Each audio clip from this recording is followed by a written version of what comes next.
Welcome back. We probably should have tested that, but that's okay. It's the day after the Super Bowl, and it was exciting for about 59 or 58 minutes, and then the last 2 minutes were not so exciting. But we have a great crew here today to discuss the Super Bowl and some Dynasty tight ends and some other things. So why don't we go around the square, I suppose, and introduce ourselves. That's your cue to start introducing yourselves. I'll go first. I'm Evan. You can catch me at FF Evolution, as you can see there. I just know Tyler for ages. How long have I known you for, Tyler? A couple of years now? It's not that long. I mean, I haven't. Feels like a couple of years. Yeah, I mean, a couple of years is not that long, though. Oh, that's true. A couple of years in this space can be like an eternity, though, sometimes. That's true. But yeah, no, I over here in Belfast, Northern Ireland, so I was up till about 4 a.m. watching the Super Bowl, and so I'm very tired. I've been drinking a lot of coffee. And I was like, isn't it 4 a.m. your time? Yeah, it was definitely finished about 3:30, 3:45 in the morning. But yeah, I have a podcast called Dynasty Debates. I write and rank for Dynasty Nerds, and yeah, Tyler once beat me horrifically in a chess game, and it was embarrassingly bad. That's my origin story. You're one of many. That game was not very competitive. Don't feel special is what Tyler's saying. Yes, no. Many people have played me and lost. It's a common occurrence.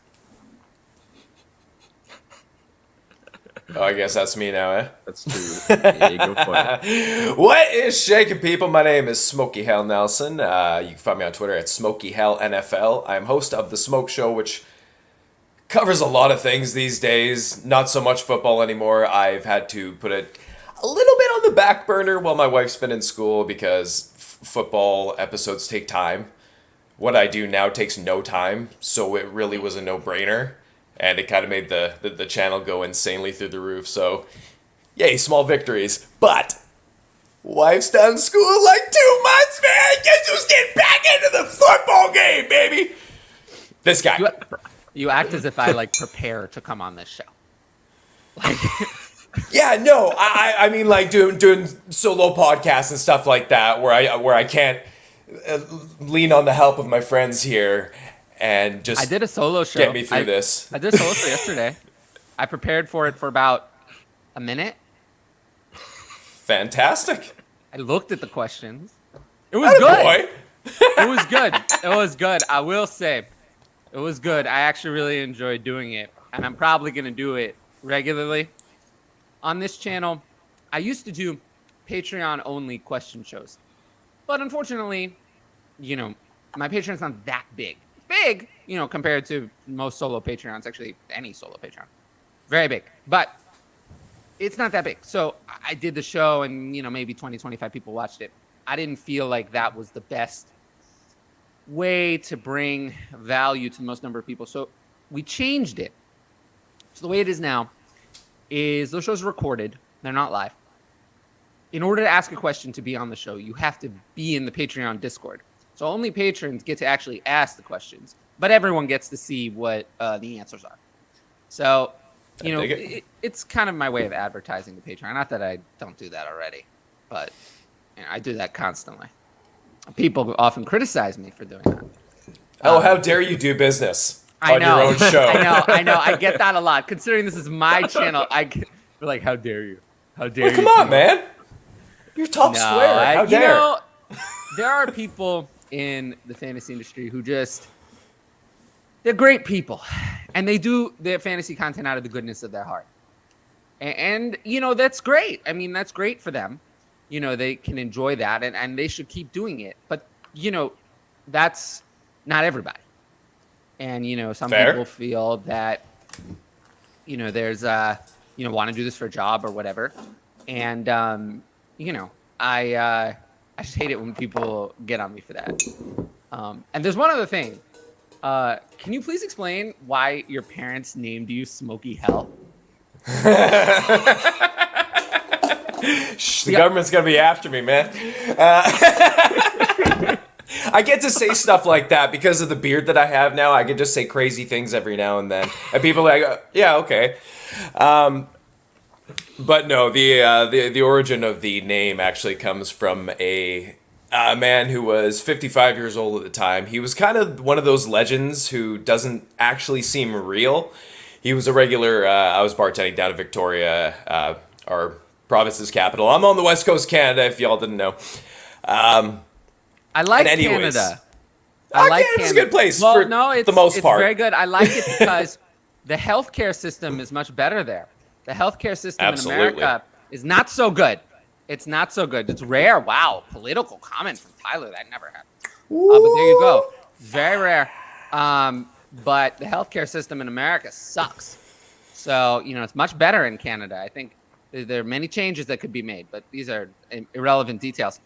But anyway, go ahead. It could relate to tight ends. I mean, everyone needs healthcare, right? This all ties in, man. Absolutely. I've never done a show with Smokey, so I got to pull something up. This is absolutely true. Smokey brings so fire. true. I love your energy. It's so true. I love everything about it so far. Never done a show with you two, but I always love meeting the people that Tyler brings on and doesn't tell me about, and that I kind of hop into the room with a minute or two. Oh, I mean, come on. All right. What? I thought I did. Total surprise, y'all. Well, I know there's going to be some fault. people waiting. That's your fault for because me. you have access to the show sheet of all the people on it, don't you? You might be right. You might be right about that one. You do. I think it's You more. do. So I think it's more that's fun not at this my fault. point, That's though. your fault. No. People heard it. You're right. But I think at this point it's more fun when I hop in and I just see one or two new faces, and I'm like, hey, I've never talked to you, but we follow each other on Twitter, and let's have a little conversation before Tyler gets in here. I do have an announcement to make that I didn't tell you, but I will tell you now. It's a very irrelevant announcement, really.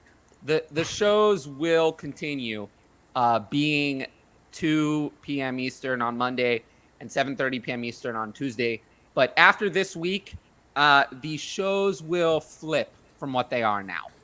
As in, this week, we have, this show is like tight ends, for example.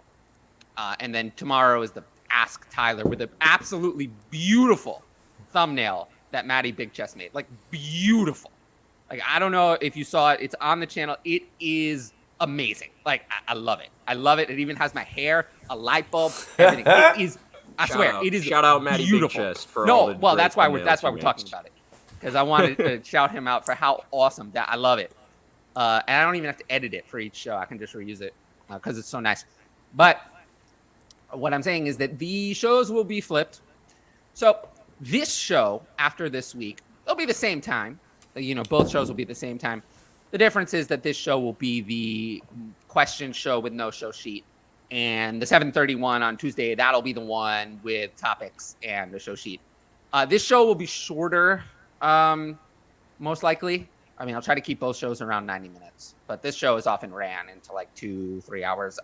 That's not going to be the norm. We're going to aim to have both shows be 90 minutes. So 90 minutes kind of on Monday of Ask Tyler, and then 90 minutes on Tuesday of a topic. If it runs a little bit over, it runs a little bit over. Especially when we do mock drafts on Tuesday, it might run a bit over, but that's okay. But that's what it's going to be going forward. But nothing will change. The shows will be at the same time. Same people, but they'll be flipped. Yeah. It's mostly because I have fewer co-hosts on the show. So if I ever have to do the show alone, it's better. If somehow I get in that situation, it's better to have no show sheet alone and just do a shorter show of Ask Tyler. Okay. Speaking of Tyler, one more. Or I wanted to bring up one more thing. Yes! Yeah. Happy Is it your birthday? Happy Yesterday. Oh, Super Bowl birthday, brilliant. I know. That was kind of crazy. Having a Super Bowl birthday. I had a Super Bowl birthday party kind of at the same time. I don't really like celebrating my birthday, so I wouldn't have had a birthday party otherwise. But yeah, it was nice. It's a good like having another occasion. So it's not like, hey everyone, it's my birthday. It's like, no, let's get around for the Super Bowl. If you want to wish me a happy birthday, by all means. And we got a pretty good game. Obviously, I'm sure we'll talk about it more, but like we were kind of saying before we got on, as someone that, isn't a fan of either of these specific teams, didn't really have, a dog in the fight. I thought it was awesome for, like you said, 58 minutes, some unfortunate things kind of at the end that made it, a little bit less exciting outcome. It was still an exciting game, though. It was still, exactly. I think it was still an exciting It's definitely, I would say, one of the best ones we've had in a good while. Like, Yeah, man. this is my, like I said, so we're over here in Ireland, and the game doesn't start till like 11:30, like at night. So it's almost midnight by the time it kicks off. My son is 11 now, and he like begged me for like a couple days to let him stay up and watch it. So I let him stay up and watch it. And this is his first ever Super Bowl. And he's like, I'm like, who do you think's gonna win? And we're talking about it. And he's like, oh, I think the Kansas City Chiefs are gonna win. I was like, really? Okay. Because I was sort of like thinking the Eagles were gonna win. You know what I mean? Because like obviously they're healthier, they've got nice offense and defense. Everything's okay. Well, look, I mean, Andy Reid's a great coach, and Mahomes is good, so maybe. But and he literally stayed up the whole time, the entire thing. He loved it. He was like buzzing because I mean, every time one of us went out to grab a drink or something, was like, somebody just scored a touchdown. AJ Brown just scored a touchdown. What happened? Oh my God! He literally got up to play? go to the, he literally got up to go to the toilet at one point, and I was like, here, don't miss a touchdown. And he like ran up to the toilet, and it was like right when Kadarius Toney got his touchdown. And I was like, I told you not to go to the toilet. So he loved it. He's hooked. He's like, I'm going to stay up every year and watch the Super Bowl. I have to ask an important question. Smokey, how do you have this much energy? Are you older than Are me? you allowed to tell Yeah, us? here's a game. Guess how old Smokey is. You're older than me. I think.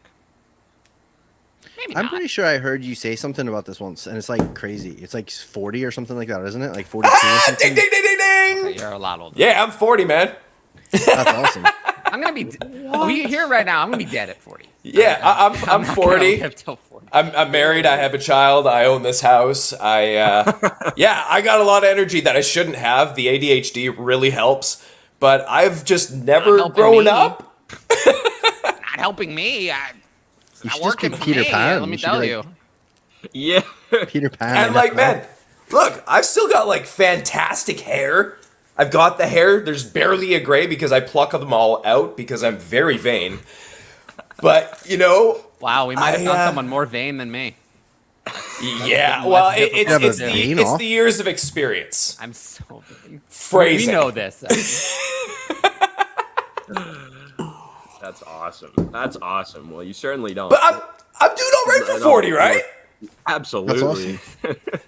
Thank you. Okay, let me get the promo merch back on here. But yeah, I got a lot of energy. That's what I'm trying to say. I love it. We did that. All right. Yeah, I appreciate that. That's kind of the goal of this show, usually. Oh, okay. A question about tight ends. Good. Oh, we're getting into it. Good. Hope everyone had a great Super Bowl Sunday. Is it even worth it to draft tight ends outside of the top 3 to 5 due to variance? Is this redraft or Dynasty or what? I assume it's Dynasty. I mean, we're in February. You're here the day after Super Bowl asking a question. You're so. a degenerate. Let's be honest. It's Dynasty. Yeah. And we love you for that. Yeah. My Absolutely. people. Same. I mean,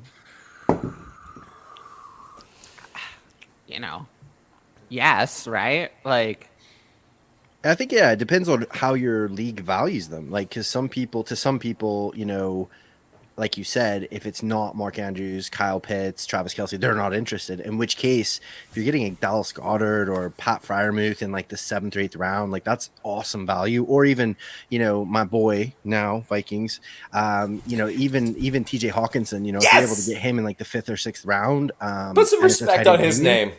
Yeah, definitely. So, absolutely, I think that it gets gross quickly, but yeah, I definitely still think there's guys like Dulcich, there's guys like Chig that could like come around, that could like pop off in the next couple of years. Let's not forget it's a very slow developing position a lot of times. So if you get if you miss out on one of the top guys, I would load up, get 3 or 4 of the kind of up and coming, and see who kind of hits maybe. Yeah, I mean, like you said about the kind of slow process of, becoming an actual relevant fantasy tight end. Even guys like Trey McBride, who, they have the draft capital. They didn't really do all that much. I mean, I see, Kevin also put in a comment about that, but they Nailed flashed it. a little bit at the end of the year when they had more opportunity, and that's really all you can expect from especially a rookie tight end, because sometimes you see them do absolutely nothing, not even a flash, but they turn out to have a solid career. So you want to pay attention to some of these guys that maybe they were under 50% snaps basically all year long, but a couple times they got the opportunity, they definitely flashed a little bit. Even a guy like Isaiah Likely, obviously Trey Chig, it looked like Okonkwo every single week they had one 40+ yard play that they kind of designed for him, and it was money every time. And that might be his only catch of the game, but that's how they're using him. So I think it's definitely important to kind of keep track and tabs on some of these guys. But I mean, even in the top 3 to 5, like especially in the dynasty landscape, some of them are getting older, even though they're just absolute studs. So I don't think you're paying, like, obviously in redraft, we're looking at Kelsey as a top 5 pick or whatever still, for the last, or at least first round for the last however many years, and hopefully a couple more years to come. But in Dynasty, you don't quite have to pay that first or even second round value to have him on your team for those next couple of years. So I do think, it's not a position you completely want to contact. You can definitely still get some value, even if it's the mid, or some value in the top guys. Yeah, when it comes to Trey McBride, I mean, I do like him. I think he's undervalued. People just, that kind of thing. Pushing Ertz out, I wouldn't really worry about Ertz. But yeah, I mean, he was a good prospect coming in, and he got good draft capital.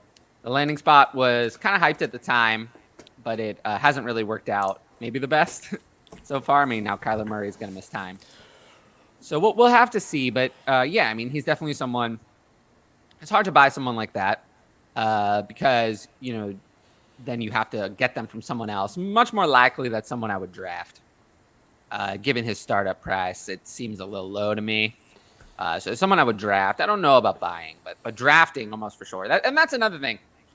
Is when I say someone's a buy, what I mean more is that during the offseason is that there's someone that I draft. That's really what I'm saying. Is there someone I draft?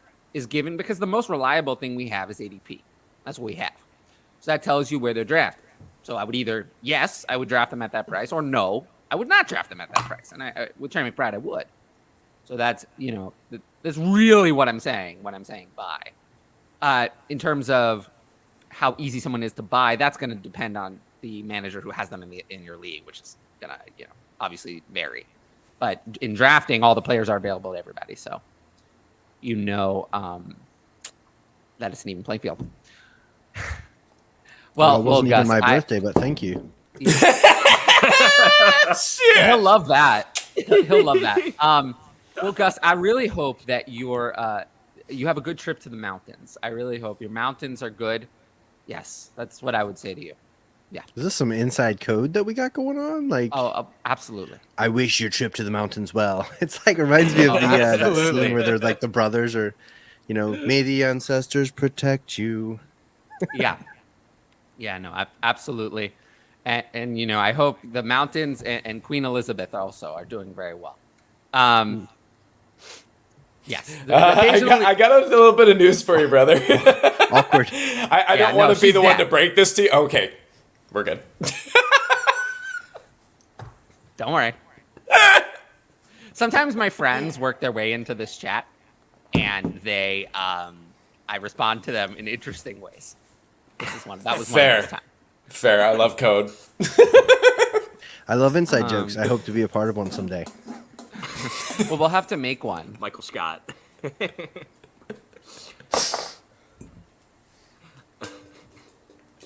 I mean, I think Dalton Schultz especially, I think he's kind of a difficult person to value right now, especially because I think he's one of those guys that if he goes back to the Cowboys, he retains most of that fantasy value that he's kind of had the last year or two. But if he goes to most other places, we're going to see kind of a decline in that value. I just don't. I think that team likes him more than an actual team would normally utilize him, and some of his production has kind of been attributed to, they don't have that second guy, and he's really the guy that steps in for Dak. And even though he's careless and he's catching that ball with only 1 foot in at the end of the game, like he's still the guy he's kind of going to at the end of the game when he needs that. So I do think it's tough to really value him without, like, unless you're going to put all your marbles into one basket. You're like, okay, he's going to come back, he's going to be a Cowboy again, at least for a couple years. If you really think that, then I understand valuing him kind of still somewhat high, in the, kind of back end of the tight end 1 range. But if he goes somewhere else, it could absolutely crater his value. So, I mean, what do you guys think in terms of actual pick value, especially in 1.5 tight end? Yeah, I mean, for me personally, I'm just not a Dalton Schultz guy. I just think he's a jag. I mean, no offense to him. Like, I think he works really well in that system. No, please offend him. We want that would be better. We need to increase our ratings. I'm not going to say anything offensive to him as a person, but as a fantasy asset, I think that, he just reminds me of one of those guys that works really well in that system, but you could copy and paste him, anywhere, sort of thing. So if anybody was willing to give me any first, I would take it in a tight end premium leagues. Nobody's going to. No, I'm just saying, like, people do. They literally, They people do? last year were going crazy for him. They were like, oh, he's going to be a top 3, top 4 dynasty tight end. If anybody's giving me the 111, 112 in a tight end premium league, I would definitely take that. But honestly, like, I would love to I'd rather try and, like, tier down to one of these other guys that we talked about and get, like, something added on top rather than just a pick, because most likely most people are probably only going to give you like something in the second round, like a mid-second or something, in which case it's just a dart throw. And if you're trying to replace that tight end production with another tight end, you're going to pick somebody up probably in the rookie draft that you're going to have to wait possibly a couple years for to even make a difference. So for me, I'd rather try and see can you tier down to like Chigoziem Okonkwo and a late second or something like that. You know what I mean? If you're looking to get out of the Dalton Schultz business, which I would be absolutely fine doing. Yeah, I would say that, I do think Dallas is going to re-sign him, but we'll have to see. We'll have to see. I don't know about that.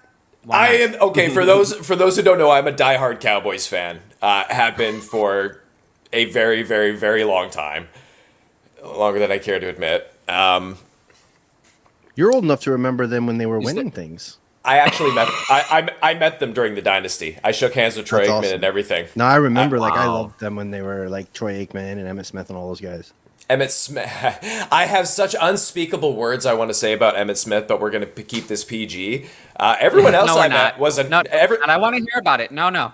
I want to hear about it. Okay. Do you guys want the full story, or do you want the condensed Emmitt Smith part of the story? Let's give the condensed one. But it does not have to be PG. I don't care. I hate him. Okay. I hate Emmitt Smith. And I am a diehard Cowboys fan. I am also a Florida Gators fan, man. Like, to say I hate this man with enough vitriol in my voice that I would spit in his face if I ever saw him on the street with his graying light bulb ass head. Now, wow. Let's hop in the time machine. And we're going to take everyone back to 1995. Here I was born. What? Oh, Jesus Christ. So go ahead. So I, a boy of 12 years old, went on a cross-country trip by myself, hopped on a plane, and went out to Ontario. This is basically the equivalent of going like Seattle to New York. And my brother lived out in Ontario, and he was 15 years older than me. Still is. He's really old. And he's a diehard Cowboys fan, and they were up in Toronto playing the Buffalo Bills in the first exhibition game outside of the States. It was called the American Bowl, and it was at Sky Dome there where the Blue Jays play, or did play, I don't even know. Yeah, they still do. Anyways, we're getting off track. We go the day before the game because they got an open practice, so they're practicing down in the field, and you can go right down to the sideline and meet the players and everything and get some autographs. And I'm a 12-year-old kid looking up at these gigantic monsters. And I'm just in awe. I'm getting this. And they were so nice. They were so incredibly gracious. All of them. And one of the guys, I can't remember who it was, but he was like, hey, if you want to get the rest of the team's autographs, this is the hotel we're at. There might be some players in the lobby or whatever. You can take your chances. I'm like, sure, whatever. So we're there with my brother and his best friend, and they're like, okay, well, you know what? We got some autographs here. Let's give it a try. It wasn't far from there. And so we go to this place, and sure enough, there's some players in the lobby and everything. And I look over in the corner, and there's Emmitt Smith sitting in like just, you know, one of those big ass, kind of look like Emmitt this Smith. chairs in the lobby. I'm just like, no way. I've got his rookie card on me, like in my hand. I'm like, when am I ever gonna get this chance again? I'm a fucking white Canadian. Like, are you kidding me? So I'm like, all right. And So you hate this guy I've, because he wouldn't sign your rookie card. I'd be okay with that, you know. A simple no would suffice. But Uh-oh. Here we go. I've always been a very respectful person. Even some, I mean, as a 12-year-old kid, come on, like I'm just gonna walk up and get- give I you get that brass vibe. nuts. Yeah. So, anyways, I walk up to him and I'm just like, "Excuse me, Mr. Smith. I was wondering if I can get an autograph, please." Verbatim. He looks at me, just goes, puts his headphones on and fucking looks the other way. And I am crushed! Crushed! Fucking 12-year-old kid. I'm stunned. Like, what the fuck just happened? I just kind of turned around dejected and I just start walking away. I'm like, what the fuck just happened, man? And then I see a bunch of people going towards the you know, the fucking sliding doors, the front lobby or whatever. I'm like, okay, someone big's got to be coming in. So, as you can see, at 40, I am still this size. You can imagine me at 12. So I slip my way to the front of the little crowd forming quite easily. And as I do, the doors open up and in walks Troy Aikman. And I just look up, my jaw drops, and my hand just reflexively goes up, and I go, hi, Mr. Aikman. And he shakes my hand, gives me a smile, and then, you know, his people are around him, take him up to his room. I'm just like, Troy Aikman! So, like, it went from a great situation to the worst situation to a really great situation again in the span of like an hour. And it was just, it's a memory that'll stick with me forever. And it is why I've been a diehard Cowboys fan since that day. So it's like, yeah, I hate Emmitt Smith. I love it. That was not bad. Yeah, I thought he was gonna I thought he was not punched you in the face bad. with a 12 Yeah. or something. Like, He like stuck his foot out and tripped. Well, you know, 1995 was a different time, so. yeah. So just to I thought he just review, backhanded you over the just sofa to or review, you something. still remember this my Oh, yeah. entire life later. Yeah, he My clearly needs entire therapy. life later, you still remember this. Yeah, I have many things about me, as you could probably tell.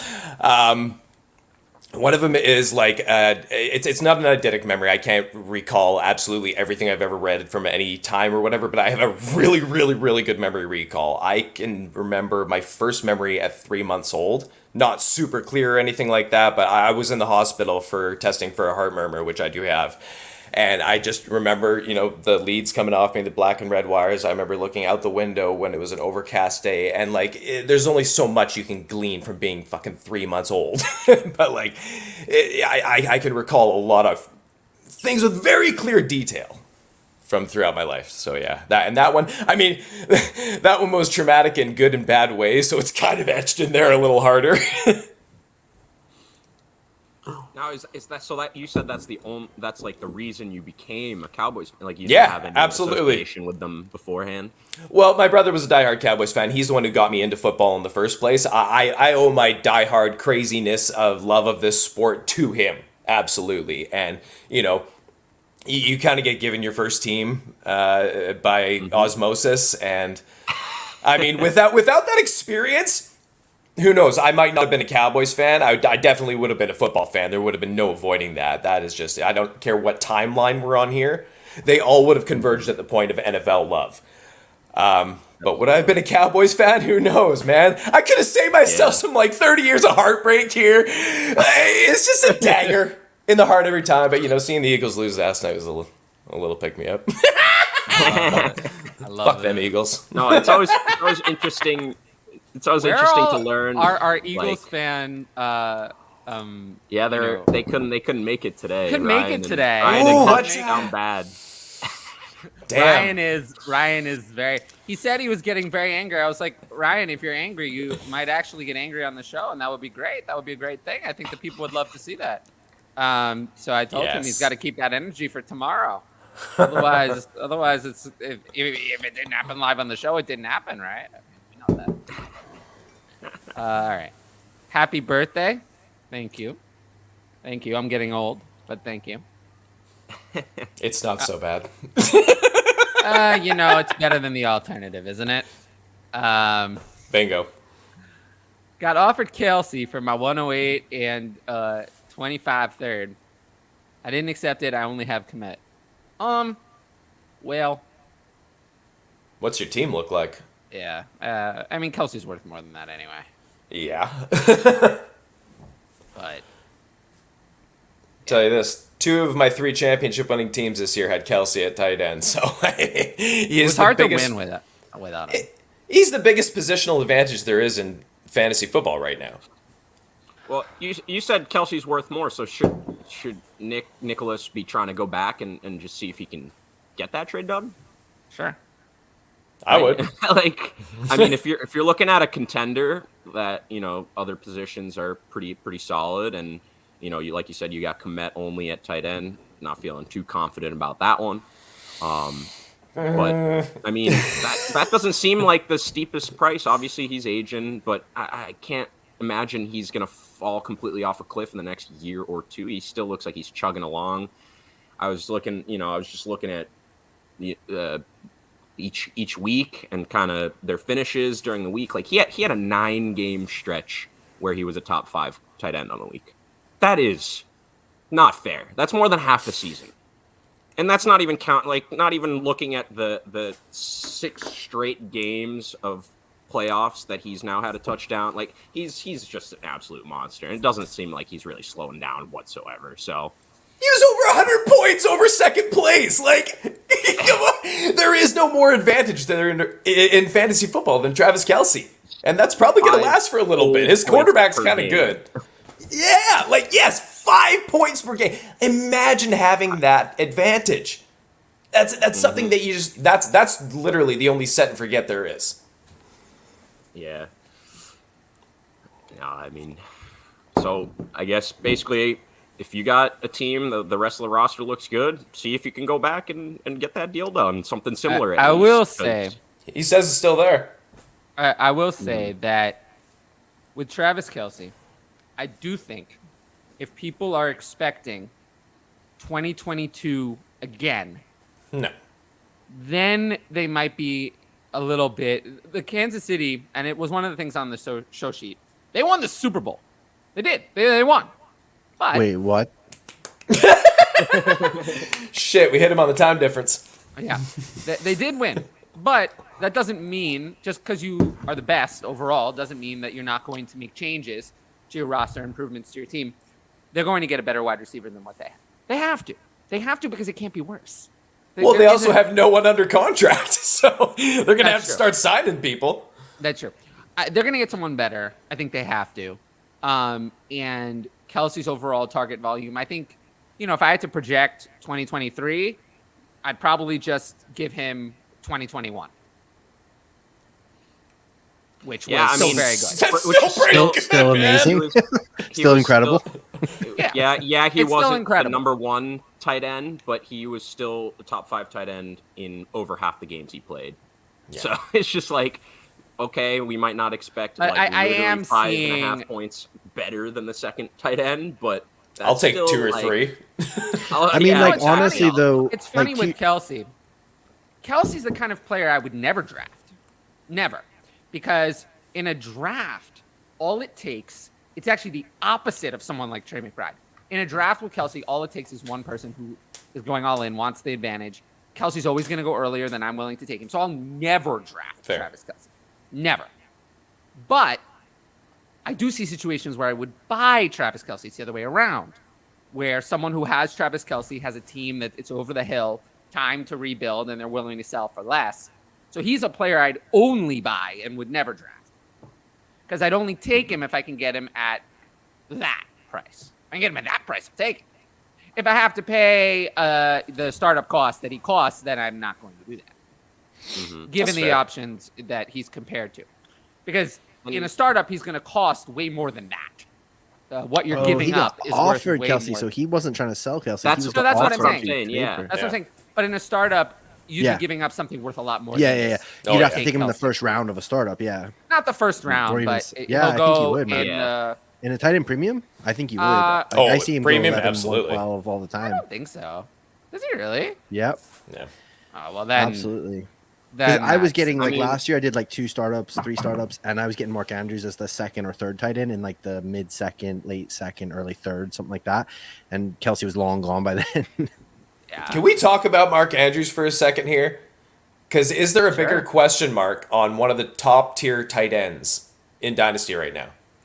Yes. like- Kyle Pitts is. No, we know he's in a terrible situation that he cannot escape, and it can only go up from there. But with Mark Andrews, we saw what happened when Lamar went down. So did he in his fantasy production, for the most part. But it was the opposite last year, wasn't it? Yeah. In 2021, it was the opposite. Oh, Lamar because went everybody down was and the making- fantasy production went way up. Yeah, everybody Yes. was making that argument I'm that not like, sure that. But that's their really- backups were quite capable that last time. And this time, it wasn't the case. And Tyler both those Huntley most of the quarterbacks, time. yeah, but they're both not under contract anymore. Uh, So what's going to be happening in Baltimore? They're both free agents. Tyler Huntley still. They can. He's a restricted free agent. So they'll be able to keep him. He's a Pro Bowler. Pro Bowler. Is this the new Joe Flacco elite? Both Ravens.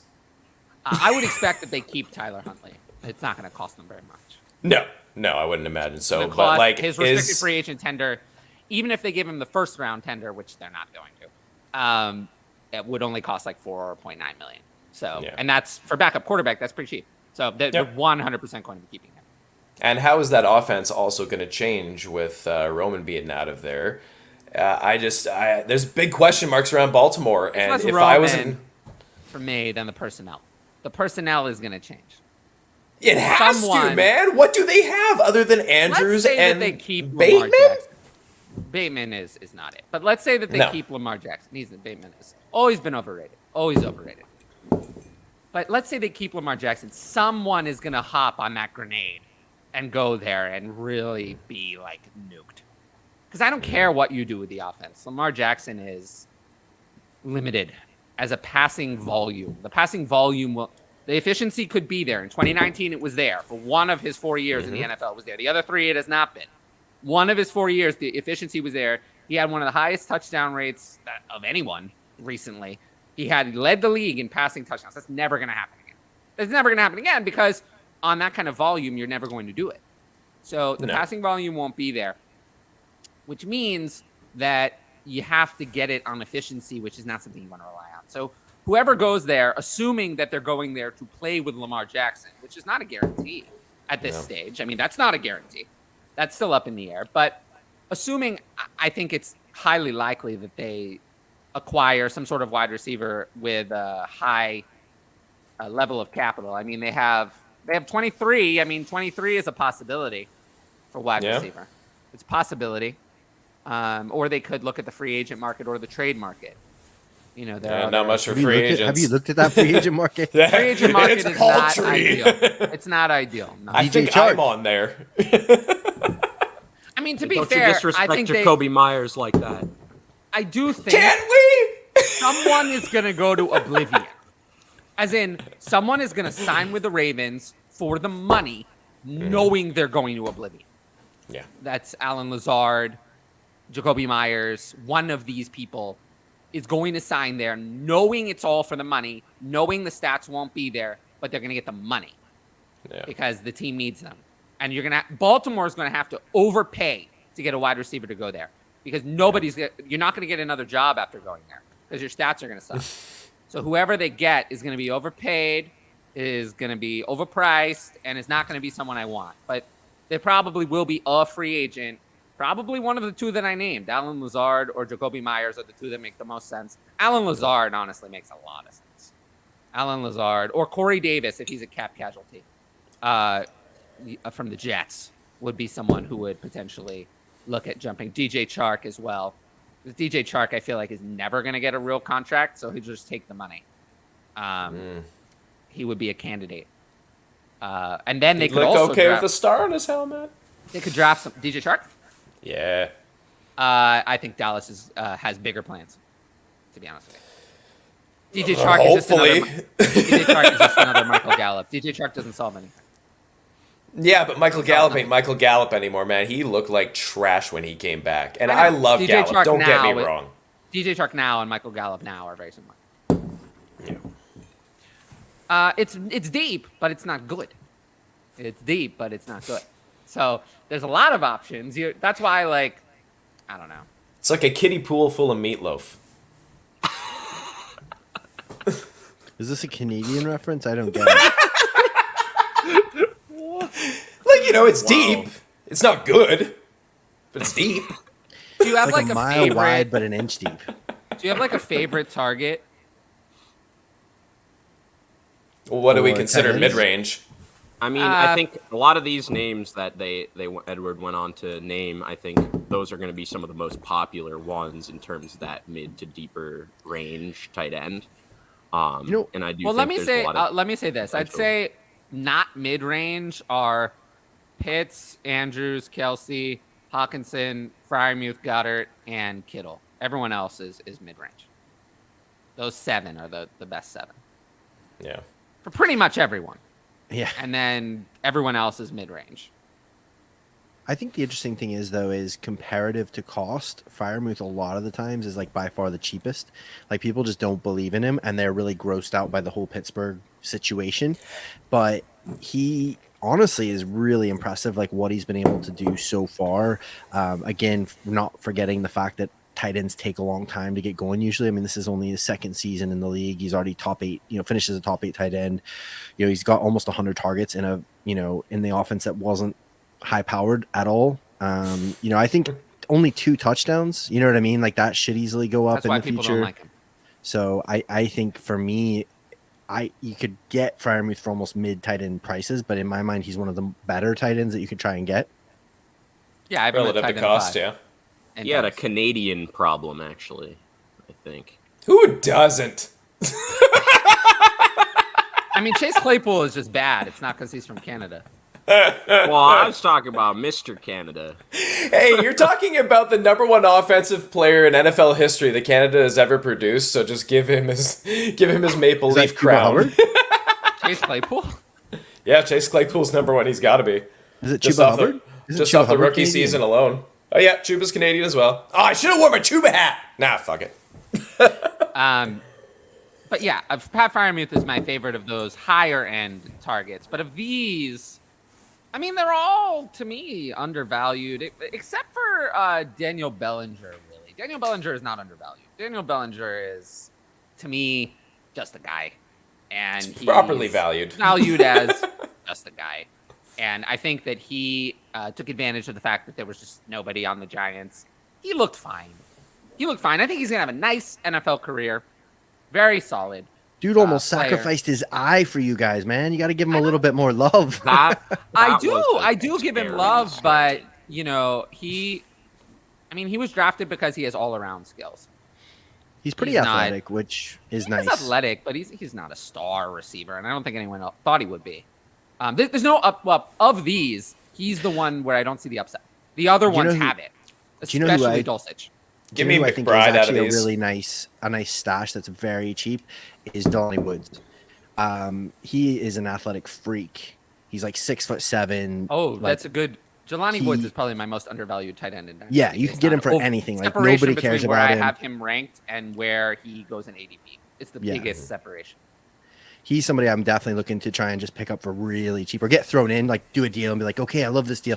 Just throw Jelani Woods in. We'll make it a deal, and like, cause guys like that, man, those are the guys that become the Darren Wallers or the whoever's, that come out of nowhere. Everyone's like, oh, where's this guy come from? And he's like a top 3 tight end. Then if you want to, you can flip him or whatever. But for me, you look for athletic freaks when you're looking for tight ends, you know what I mean? And he is absolutely an athletic freak. In that, Greg in that Dulcich same is the one I you was want gonna to say in look that at, though. same vein, I think Mike Gesicki's definitely fits that same kind Mike of. Gesicki can't read. Mike Hey, Gesicki, I think I I've had know. enough of Mike Gesicki. Mike He is- Gesicki, he am I was right? irrelevant. He was unused in that offense, but I absolutely think he's one of the more athletic, just like makes plays that actually make you go, wow, like how the hell did he just catch that? Like, Where's he that's going, crazy. though? And that's the thing. It has to be a good landing spot, but I do think there's some teams that could really use. Like, you think if Gesicki, if Gerald Everett's out and Gesicki's on Chargers, like that wouldn't increase his fantasy value. Like, I do think there's some No. spots where Depends where they go in the first round. that's fair too. But there's talks of Keenan being gone. There's talks of they're gonna need to give Herbert weapons if he's gonna. I think we saw Mike Gesicki's best season. And the thing is, with these tight ends, what you need is for them to make a difference, to somehow become the first or second weapon on their offense. It's very hard to do.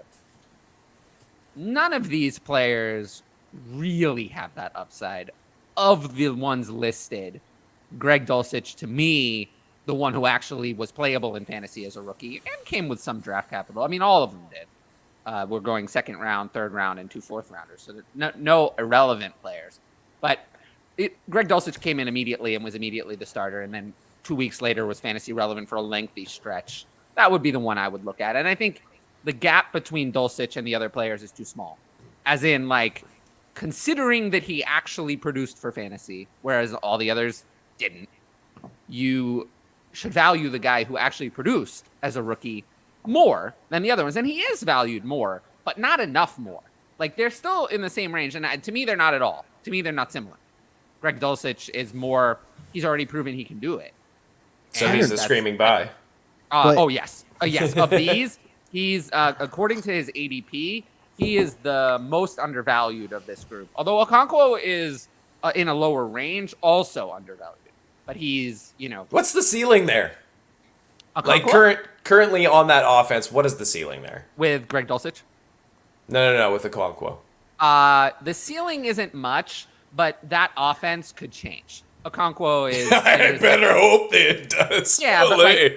Okonkwo is a talented player. Like it's a second-year player. I want to look past the offense at that value range, and say that he showed as a rookie that he was good, and that Bet he has on the potential talent. to grow. Yeah, I mean he showed that he's talented. So I would, I wouldn't just write him off. But yes, the offense definitely holds him back. But I would rather have Okonkwo over Bellinger. Simply Yep. because I feel like Okonkwo has, and they're not ranked that way or ADP that way. The ADP has it the other way around. But I would Really? I mean, that's what it says here. We'll see if that updated, but I think it's because Okonkwo was playing on the Titans who were like off the radar at the end of the year, Yeah. especially once Tannehill went down. But I think Okonkwo has more athletic upside. I think he showed more big plays, and that's what you want, at tight end, someone who's going to give you some big plays and really get on the map for fantasy. Whereas Bellinger's 3 receptions for 25 yards and maybe he scores a touchdown every 5 games is not going to work. I mean, that's not helpful. Although I will say Bellinger's probably the better real life player, but that's not the game we play. Like, Bellinger is probably more valuable to the Giants because he can play 90% of the snaps. So Conquo's never going to do that. No. But, that's not, we're not evaluating who the best real life tight end is. We're evaluating. We're playing a game about a game, folks. And that's something we got to look at. Keep it in mind when we're looking at this year's rookie class. This year's rookie class has a lot of relevant tight ends, and we have to pick out the ones that are going to actually help us because there's a lot of them. There's a lot of them this year. This is a very deep tight end class. People were saying, I mean, it was just Michael Mayer, but it's actually going to be, there's going to be a lot of relevant tight ends that we're going to look A lot at. of people like Kincaid coming out. Yeah, I mean, he's my tight end too, pretty easily right now. And then, but there's a lot of guys who are like kind of on the radar.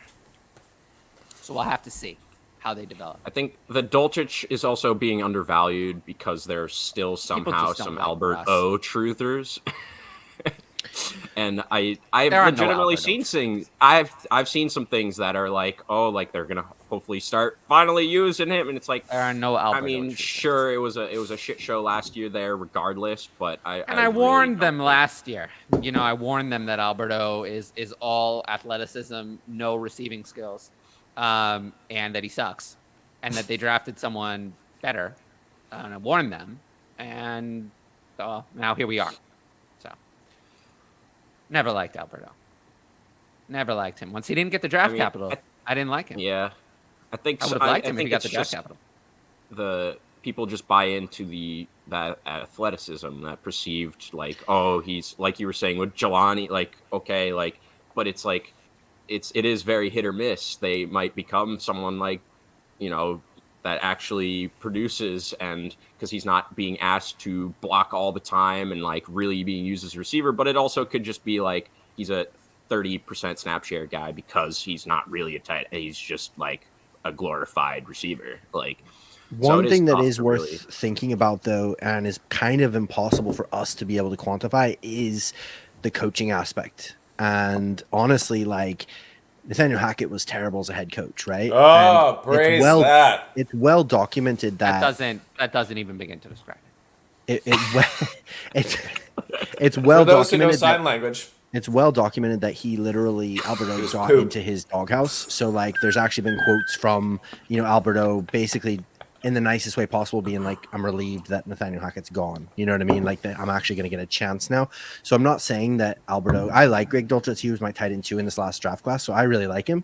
I call him Sugar Daddy. I'm all about that life. But like, I love Greg Dulcich. I'm all about, Greg Dulcich being awesome, but Sean Payton didn't draft either of them. Sean Payton is going to come in. He's going to look at it. He's going to see what he likes and what he doesn't like, who he thinks fits his scheme better. So we have to bear that in mind. So my only concern would be at the minute, I know what you're saying about ADP and stuff, but if you look at things like Dynasty Trade Calculator or even keep trade cut, things like that, people are pretty high on Dulcich. Like, Dulcich is going in like as a mid first round rookie draft pick at the minute. Like, you're going to have to pay up to 107, 108 in a 12 team Superflex league to get Greg Dulcich. I think people believe in the offensive rebound next year. Yeah, 100%. I will say this about Sean Payton. Sean Payton had his own version of Alberto, never used him. And then when Sean Payton left, Alberto, Jawan Johnson, suddenly became used. So not good. He didn't like his own version of Alberto. Yeah. So he hated his own version of Alberto. He chose to use players who remind me a little more of Greg Dulcich, boring, not Alberto, could actually play the entire tight end position and not be a revolving door. So just the fact that he had Alberto, he was there, and then didn't use him. No, I mean, he did. He did. He had the most similar player to Alberto he had, and then he went away, and then that player broke out without him. So I do not think that Sean Payton, given also, let's look at the tight ends he's used in the past. They don't remind me of Alberto. Colby Fleener, like these kind of players, they remind me a lot more. He had some good ones. Yeah, he did. But they don't remind me of Alberto. He doesn't. You know what I don't like? The kind of player that Sean Payton likes. Alberto's best comparable on Player Profiler is Vance McDonald. It's like that doesn't. I don't remember that. I can tell you, I don't agree Great with that comparison. I'm with you there, but it also just doesn't give me a lot of hope. Let's Inspiration. go to this. Let's go to this one. Another one. A tight end we haven't talked about much yet. Evan Ingram. Definitely polarizing. Jacksonville has to re-sign him, man. Well, They have to. I think they will. I think at the very least they'll put the franchise tag on him. They don't have another player they need to use the franchise tag on. The franchise tag for tight ends is $12 million. They paid him $10 million. Worth it. For this year. Evan Ingram is going to be back there. I don't know why they wouldn't use the franchise tag. They have it. And I think they'll try to work out an extension with him. But I fully expect Evan Ingram to be back there. In terms of whether he's a buy or sell, I don't know. That depends. Like, he's not the one I would choose, to be honest. He's not the one I would choose. Given the prices, if I could get, according to ADP, I can get, Greg Dulcich later, who's, I believe, 5 years younger. Evan Ingram is not young. For people who don't know. Evan Ingram, I believe, is already 28 and will turn 29 in September, I want to say. He's 28. Yeah. September, yeah. He'll turn 29 before the season even starts. So Evan Ingram is not young. Like, he's older than Dallas Goedert. who we don't, whatever you want to think about him. He's older than Mark Andrews. Like, he's, a year and a half older than David Njoku, who feels like he's been around for a while. So Evan Ingram's not a young player. So because of that, I actually think Evan Ingram is a sell. This year, I'll buy him. You can have him. This year, he did well, but whatever you think about Calvin Ridley, whatever you think about him. I love me some Calvin Ridley. You love Calvin Ridley. Okay. Yeah, man. Whatever you think about Calvin Ridley, at worst, Calvin Ridley is replacing Marvin Jones. I think we can all agree that Calvin Ridley is a massive upgrade over Marvin Jones. Because Christian Kirk and Zay Jones' contracts are cap underwater. So they're going to be there. They're going to be there. And then Calvin Ridley will also be there. Now, it's possible that they also draft someone else. That would be really crazy to completely load up the offense. They could draft someone, there was some first round buzz. I don't think they're going to do that. They could draft someone in the second or third round to add some depth and kind of see Like what a they Hyatt? have. Something like that, yeah. But either way, the best case scenario is that instead of Marvin Jones, you have Calvin Ridley. You have Christian Kirk. For me, Christian Kirk is the one. Calvin Ridley is the two. Zay Jones and Evan Ingram kind of behind that. So just in that situation, Zay Jones was good this year. Zay Jones was good. I love me some Zay Jones. Yeah.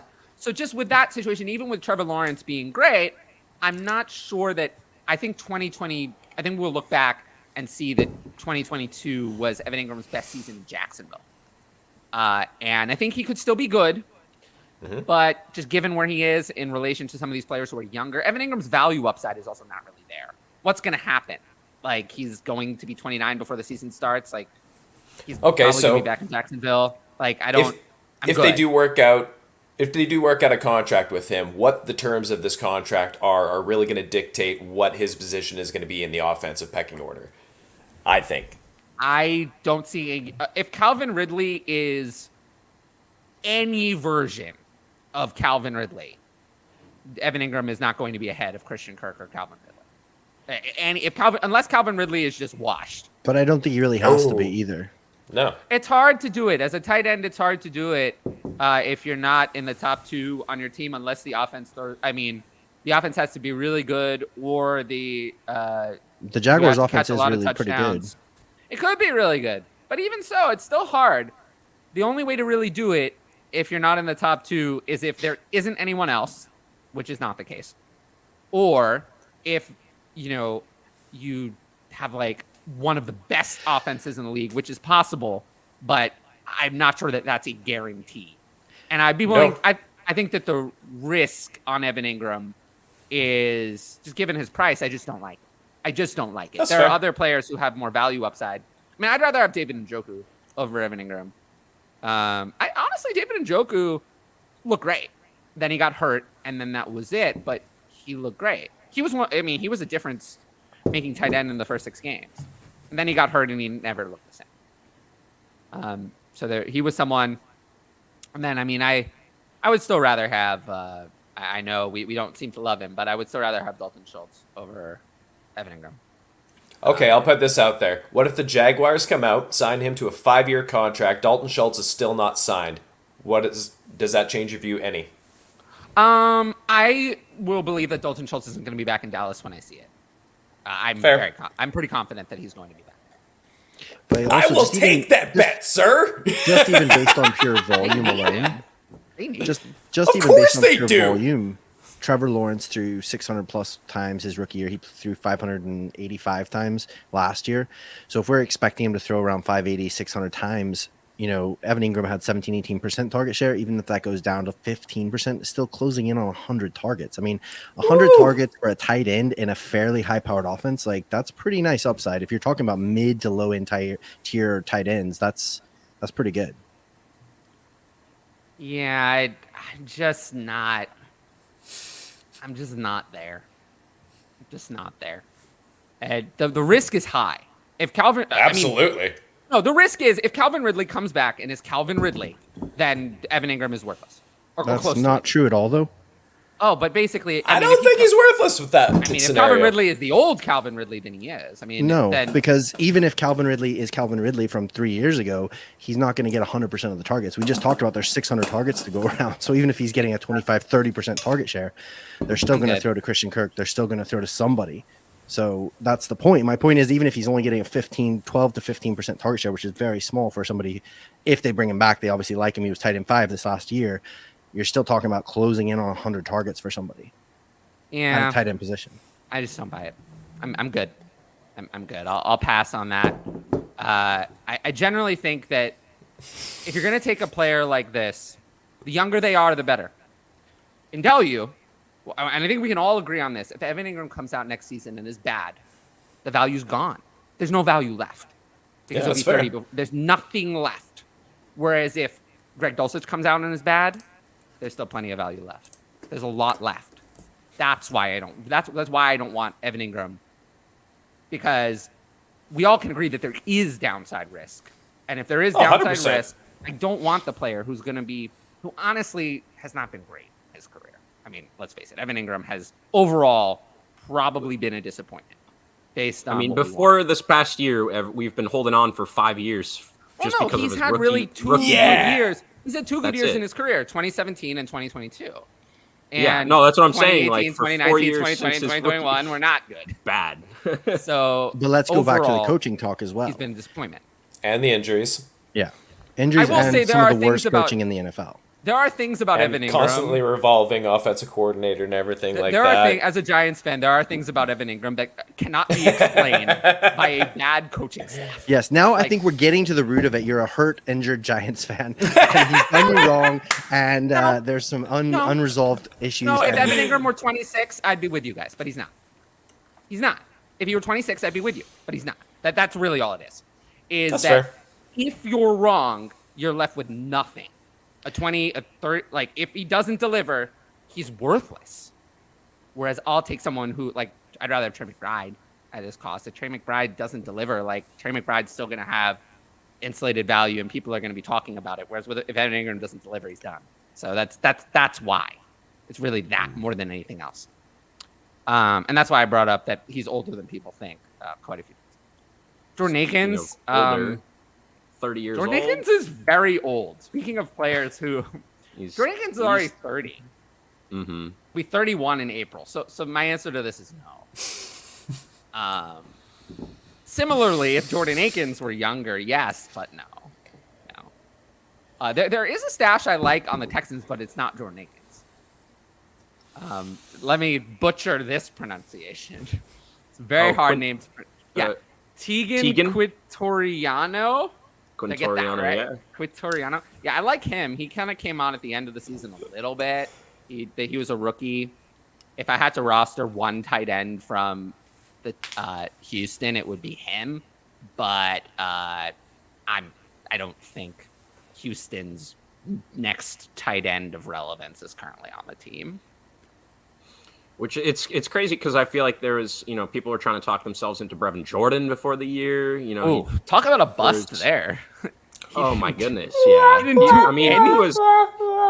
I mean, but you guys remember before last season, like it was. I know. Who do they have on that team? He I showed a know. little bit at the end of his first. Maybe year, we're learning that lesson. Who do they have is not. Oh my it's goodness! not a Yeah, reason. that's not a viable excuse. It's like you actually have to still be like You still have good. to be good. Yeah.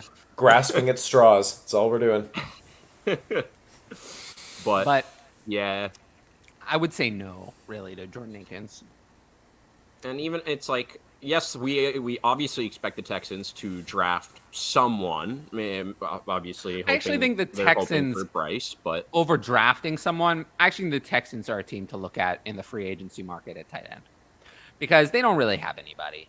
And I think that they need some, if they're going to have a rookie, they need someone competent Security blanket.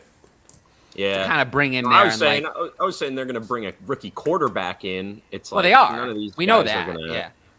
But I think they it's could bring even in a if- tight end to kind of help them. What about a Yeah. Tunyon? Tunyon is more. What about Hayden Hurst? Mm. That was a 1-year deal. Yeah, he's a free agent. I mean, I think Hayden Hurst is kind of he boring, worked but out pretty. Perfect. He could be a Texan. Yeah. Shots fired.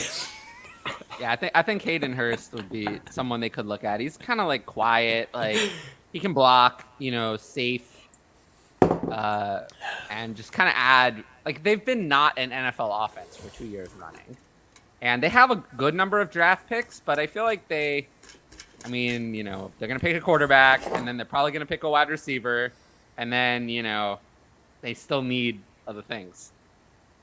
So we'll see, but. I would say no. I expect the Texans. I mean, they could sign Gerald Everett or Gasol. Offer the bag to Ingram. Well, I don't think they're going to get the chance because the franchise tag is out there. Yeah, that's fair. But Everett and Gesicki are going to be gone from their teams. Let's see. It's still there. That was all about the Kelsey trade. But let's move on from this. Oh, okay. Rank these 4 running backs. What about this? Pacheco, Brian Robinson, Rashad White, and Tyler Algier. For Dynasty, give me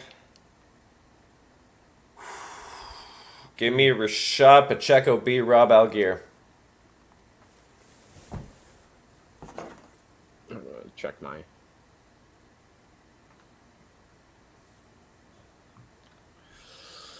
Yeah, I'll go with Rashad, Brian Robinson, Algier, and Pacheco last. I wish Brian Robinson had never gotten shot. I bet he does too, man. Yeah. Probably with you on that one. He looked pretty good, but so frustrating because I feel like that was what could have been for his rookie year. Like I think we'd be talking about him more. Talking about it more, but let's just remember it is Washington. Like, what a dumpster fire of an organization. I know, but I still, they're interviewing, well, this might make you like him more. They're interviewing Greg Roman as their offensive coordinator. What? Yeah, that's what it said. Yeah, Commanders? Yes. Cool. They're I thought interviewing I Greg like him Roman. any less. Well, that means all they're going to do is run the ball, so that's good. I'm I mean, sure they their didn't throw tight the end, ball to whoever Brian that Robinson is. anyway, so that's not really changing anything for me. Maybe they can improve on his putrid 3.9 yards per carry. I think that's a symptom of the offense a little bit, too. I don't know, man. But yeah, I like Rashad White. I mean, I think Rashad White is actually pretty good. Mm-hmm. And undervalued. Absolutely. Yep. I think we all are in agreement that he's the first running back on this list when we're ranking them. Yes, sir. I think we have a little varying 2 through 4, but I mean, if you're trying to go after one specific guy from that 4, I think we're all kind of pro Rashad White. Would you do 109 and 111 for 106 and 206? Super flex or single QB? Does it matter? A little. A little bit. You're right. No, because what would be available at 106? Yeah, I mean, it matters to me, definitely. Because if it's super flex, then you're probably talking at least 2 of the quarterbacks in the top 4 or 5 picks. So there's definitely some more juice there at the 106 if it's a super flex. Let's see. I would probably, to be honest, that's the kind of trade I would want to be like on like the clock and looking at the board, knowing who I'm trading up for, sort of thing. Because like in a vacuum, you're like, yeah, sweet, I'll trade it for the 106, and then like the 5 players you want go right before you, and you're stuck with like a dude that you didn't really want that much anyways, and now you're like, wait until the 206. Okay, say it's a super flex. We're just going to run the hypothetical here. Who's going to be the first 5 picks off the board? Bijan, 2 QBs. Most likely. So JSN. at 106, at 106, you're probably getting like, Jahmyr Gibbs probably already gone. You're probably getting Gibbs is likely the 105 You could maybe get there, Will yeah. Levis. You could maybe Addison like or- one of Addison, or depending on You'd who be getting the yeah, wide so you're receiver, getting too. a very good player in a super flex, but And then what's going to be available at 109, 111? I think it drops off from there. Yeah, if it's super flex, you're probably maybe getting the last of the 4 quarterbacks maybe at 109, and then at 111, man, you're probably gonna have to like slightly reach on somebody. You know what I mean? Like, it's probably not going to be somebody that you're like, oh, I'm so happy that I've got the 111 here. You're probably like, oh, I'd rather have taken this guy at the 202 or something like that, but I like him more than everyone else here. You know. But there, and you know, there could be risers throughout the process depending on landing spot after the draft. Yeah, I mean, in terms of if you're trading for, or you're trading away that 106, I can't really tell which way they're going with it, but I just feel like it feels like you're gonna get more value as we get closer, though. Like right now, we still don't 100% know. You know, we don't have like a name correlated to some of these picks. Obviously, we know some of them, like top 3, 4. But you don't know, like, if one of these guys that we're kind of afterthoughts right now, it's like, oh my goodness, he's jumped up. He's in everyone's top 5 now at the end of that 5, 6, whatever it is. Like, I just think you can, like, the closer we get, the more familiarity we have with, like, the names and which spot most of them go in. I just think you probably can get something done where you're squeezing a little bit more value out of these picks. So I'm kind of on the side of like I'd rather just kind of hold a little bit unless you're getting a really, really good like overpay, which is what you're kind of expecting right now. It's like if you really believe in something to happen, one of these picks, a guy, whatever it is, it's like you're overpaying for whatever that pick is. And unless you're really getting that, I would rather just kind of hold and see how things shake out. There's just so much that could happen. The guy that you really want at that 106 spot, oh, poof, like they got hurt. They're a 3rd round pick now in the real draft. Like, you never know. Yeah. No, that's a good point. I think if it was a top 4 pick, I'd be way more intrigued. Yes. If you're like trading your you pull that trigger to get up to like 104, then yeah. But 106 is that weird cutoff spot where you're like, you know what I mean? Like, because we have a hypothetical 5, 6 guys. Like we're thinking, okay, 6, you're probably going to get this, but like you just never know, right? Yeah. You just never know what might happen. No, that's a really good point. 2 months. I mean, at this time last year, some people were like, Isaiah Spiller should be the 102 or 103. You know what I mean? Like people were thinking like pretty much Isaiah everyone Spiller, was. I mean, in Superflex, we were talking ourselves into Malik Willis and Desmond Ritter being top. There was people who did their rookie drafts before the NFL draft, and they were taking Malik Willis in the top 2 or 3 picks. You know what I mean? That kind of stuff happens. Can you imagine if you had the 102 and 103 pre-rookie draft and took Malik Willis at 2 and Isaiah Spiller at 3? Ugh. I think you would just gross. You have nothing. You would now. just have to retire. You'd have to retire from football at that stage. You gotta change your name and move to another fucking town. This is Like, now a that's fantasy embarrassing. basketball account. This is gonna affect your real life family just by association. This affects your real loved one. If anyone is interested, I put these into the DLF trade analyzer, and for both Superflex and 1QB, it prefers the 106 side. Yeah, baby. Yeah, and I think I would agree with that. I guess it's hard to say this far out, but I think I would agree with that. I guess if you have to make the deal, yes or no, right now, I'm doing that deal. Give me the 106 side. Yeah, if I have to choose, I'm gonna take the 106 side as well. 108 for Kenny Pickett. Oh man.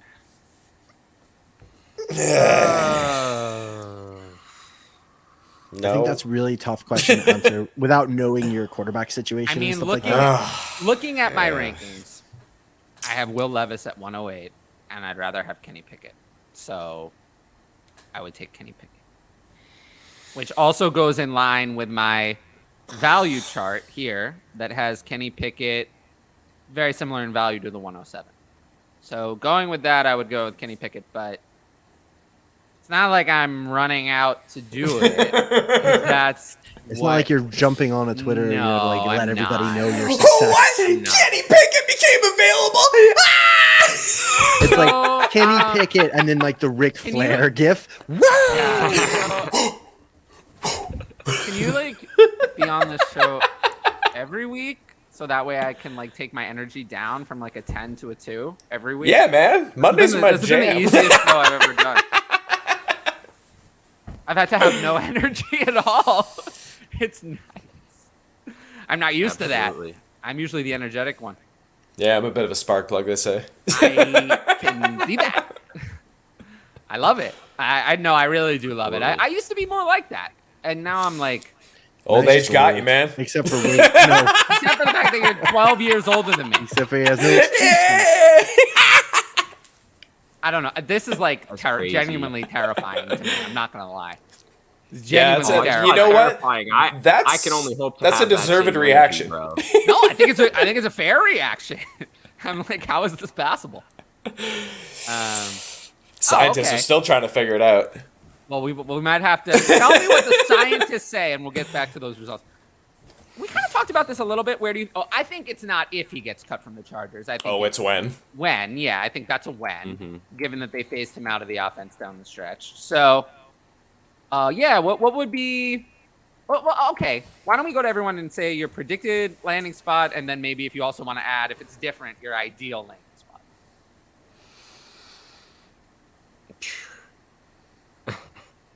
Where do I think he could land? I think whatever, did you not mention when we were talking about the Houston Texans earlier? I think was he one of the names that you mentioned? Oh, absolutely. Yeah, I think that's a good. That's not where I want him to go, but that's where. I think that's a likely destination. Yeah, likely. Yeah, play that security blanket for a rookie quarterback coming in. I think he could find use there, even if it's for a year or two contract. And this could be a guy that just bounces around the league. Realistically, forever. where is he going to go that's better than where he was? Like, there is no way. You don't really ascend from Herbert because then you're getting into territory where, Kelsey is, where guys like that, you're not really kicking them off the throne. Yeah, there's nowhere. I mean, as a Gerald Everett. He could go and take Hayden Hurst's spot in Tennessee, I suppose. Or not at Cincinnati. Jeez, I'm tired. Yeah? Yeah.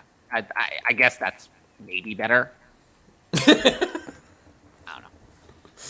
No, to be honest with you, I think it's going to be a downgrade for fantasy. I don't think it's going to be somewhere that we like. Yeah, it's hard to get better value on him at this point. I mean, the teams that need a tight end, I mean, if we really look at it, let's see. The Chargers, but they're getting rid of him. You know what? He'd be really familiar with the offense, and it would just be a seamless transition into where he was, so... The Rams don't have any draft picks. They could really use a tight end. Recycling just tight ends here now. Going back home. Hey, it works for coaches. Yeah, I really don't know, honestly, where he's going to sign. But, I mean, Detroit has nobody. Yeah. They don't have anyone on roster, do they? Nothing, really. Is it what's his nuts a free agent now? They have Brock Wright. Don't you disrespect touchdown Shane Zylstra like that. Can you spell that? Can you use that in a sentence? Z-Y-L. Hey, how many tight ends got 3 touchdowns in a game, though, huh? There you go. You got a brother, point. Brandon Zylstra was on the same team. No, it's wide receiver. Oh, yeah. I was gonna say, did he invent the paperclip? What's his claim to no, fame? No, actually, that's Mr. Paperclip. Mr. Paper! Fuck! It was right there. It was right there. Mr. Paperclip. All right, I got a trade offer. Isaiah Pacheco and a second-round pick for Sky Moore and Jahan Dotson. I don't understand. Oh, give me the receiver side, Jesus Christ! Yeah, Jahan Dotson's worth. I would do it for just If you put Sky Jahan Moore on Dotson. the other side, I would have Jahan Dotson. So Jahan Dotson. Yeah, good lord. I like Pacheco. They're receiving. Something went a little wrong there. This is not true. Jake is like 240 pounds. How the fuck could a tight end be sub 140? That's less than me. That's less than me. People, it's less than me. People, look at this. Does this look like I could be out there running routes and blocking and hitting my assignment? Are you fucking kidding me? Yeah, no. Sub 140? If you remember correctly, that must be a typo, man. 244. Yeah, maybe he means Lefty. sub 240 or something. I think he's a little confused. Gotta be 240, man. No, definitely not correct. This is 145 right now. So no. Where does Komet rank for you guys? Well, I just updated my rankings today. I have Komet at tight end 14 in Dynasty. I have him at tight end 13. And So- I assume that I will have Michael Meyer ahead of him when, obviously, when he comes into the league. But not sure if anyone else will jump in ahead of him. We'll have to see. Yeah, tight end 13 for me. Okay. So We're very. all wondering this one. Have right not here. even done my ranking. That's okay. Okay, Cap. This is what I've been filling it with Jet all fuel. episode. I've had the pot of coffee right beside Oh, me. so and that explains what's I'm going literally on out. here. No, this is just me regularly. Honestly, I could have drinking water this whole time and been not a beat different. Bruh. I'm impressed. If nothing less. It's so easy to do this show without food poisoning. Oh, God. Yeah. Is this Remember another last code week? That's fair. situation? No, you remember last week? Yeah, you definitely I was, like, were dying on the show last week. Ugh. I hadn't I'm eaten glad you're anything feeling. in, like, You must be feeling a little 24 bit hours better. before doing that show. Yeah. Oh yeah, no, I'm good. Okay, that's good to hear. Trading for running back right now is the cardinal sin, but are there any you think are undervalued? Yes, Rashad White and Brian Robinson actually are from that question earlier. Other than that, Jonathan Taylor is not undervalued. So I think I he's would- still everyone's top 3 or 4. He's not undervalued dynasty for me. running Around back. there, yeah. So no it's is hard the to answer. say. You can't Like, he call a went top 1 to 5 guy 3. undervalued. Yeah. He's overvalued to me, actually. I mean, there are receivers in his range that I'd rather have. Yep. Fair. I'm So right he's there with you. overvalued. So no to Jonathan Taylor. I'm just looking at the ADPs. I mean, I have almost every running back below their ADP. So Flowosaurus, don't think that I didn't see your comments right there. There will be no pit slander as long as I am on this goddamn episode. where was the Came in Just, yeah, there we go. Ooh. Don't you take my boy's crown away. That rookie season was Wow. amazing. That's- I'll be damned if Muth fit. But yeah, that's right, Flowosaurus. I'm but watching. yeah, is there anything else to Watching it. add? Anyone else have anything else to add on undervalued running backs? 'Cause I think I've seen a lot of people just like trading Najee away really cheap, like really cheap. People are Ooh. out on Najee. Yeah, and if you look at like the injuries and realize and start putting it all together, like the injuries he was playing for were pretty intense at the start of the year, and then you look at the end of the year and he was actually putting up some really nice numbers. He's still on his rookie contract. The offense can't get worse, in my opinion. So I don't know, man. Like depending on what people are asking for him, if you're looking at, I don't really trade for running backs this time of year, but if you're specifically talking about running backs, he's a guy that I have seen been going really cheap. his ADP is actually very high. His DLF rank RB15. That actually sounds good. I'll take him there. I have him at RB8. It sounds. I was gonna say I have RB9, Yeah. and looking at where we were last year before the season, where he was, consensus top 5, 6 at the very lowest. I feel like going into the year, if not like near 2 or 3. I think that is an interesting name because I mean, I'm surprised, Tyler, that you do even. I mean, if he's ranked RB15, it's like it's hard not to think he is slightly undervalued. But I know you're not a fan of the age for how long he's been in the league. He's already what 300. Fine. It's No, that's fine. Velus I Jones. I just don't. It depends. I mean, it depends on where he goes. Every player has Hit that. value. Hit that. There we go. Boom. Right. Well, I mean, if you're a bottom 3 team, I probably wouldn't be trading for Kelsey. So Yeah. maybe not. Unless Unless they you're mentioned flipping. they had 110 or 202, like unless you can give up Yeah. even later pick than that 108 to somehow swing it, then it's not really Let's- probably worth it. So the entire pot of coffee was totally finished. Where would Jordan Addison Start slot to in? finish. Well, this is a good question. Hey, Eric. Eric, if anyone doesn't know, I've been known Eric for a very long time. Eric is one of the people I've known for the longest in the fantasy community. Eric, Shane, a couple others. But yeah, where would Jordan Addison slot into last year's wide receiver class? So is this last year's wide receiver class now? or last year's wide receiver class coming into the draft? Because those are not the same thing. I think at this point now, because I think Now? no one really expected Well, a lot of these guys to be top 12 In that assets case, going into the year. I'd have Garrett Wilson ahead. I'd have Chris Olave ahead. I'd have Drake London ahead if we're going now. And then that's it. Yeah.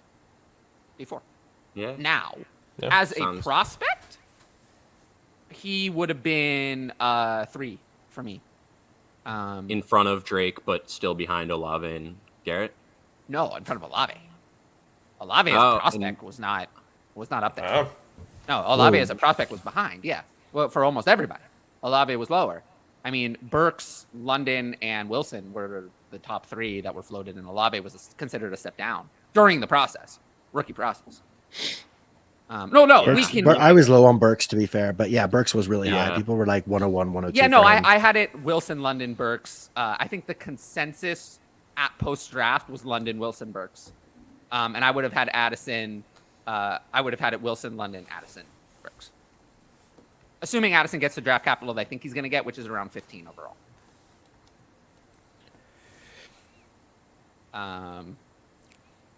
Yeah. Okay. What do I make of Bieniemy getting interest in Washington and Baltimore? That it's crazy that he doesn't have a head coaching job. Well, I don't get the lateral move here, going from a champion to Well, yeah, it's like a downgrade, surely. big time. If you're Like, going from the offensive coordinator of the guys who just won the Super Bowl to like being the offensive coordinator for a team that could maybe not even make the playoffs, like why would you? Like, what are you gonna? in a stadium that literally rains down sewage upon their fans. Like I don't see the. fuck Washington on principle. I think the only sort of draw might be because I wonder sometimes Andy Reid gets so much of the credit for what they do offensively that I wonder if people are like downplaying what Bieniemy's part in the offense is, and so then maybe he's like thinking, hey, if I go somewhere where it's just like a garbage, dumpster fire, and I like make it a decent squad, then maybe I'll get that love where because everyone kind of automatically just gives all the credit to Andy Reid. They're like, Andy Reid called a great game. Andy Reid's a genius, and he is. But how much is Bieniemy actually, doing there? I heard he's a terrible interview for what it's worth. I don't know. I've heard that too. I don't know how much sucks if credence it's you want to true. put into that. Well, fuck. I mean, his on-field results speak for themselves, but not everyone is cut out for the top dog role. And you know what? If his there's a best lot of- worth is as an offensive coordinator, it could be the right move going to a prove-it deal, as you're saying here. Yeah. So, who knows? It's possible. Do I think it's going to happen? I wouldn't if I was him. Fucking ride that dynasty wave, baby. Yeah. Well, they're gonna hire one. I mean, it's gonna be Shane Steichen. Didn't they make an offer today, I saw? With them, I'll believe it when I see it. Fair. After Josh McDaniels, let's wait for it to be official. Yeah, I've got NFL Network on mute just in case anything pops up mid-show. I don't think so. Rank these wide receivers: Jamison, Dotson, Pickens, Watson.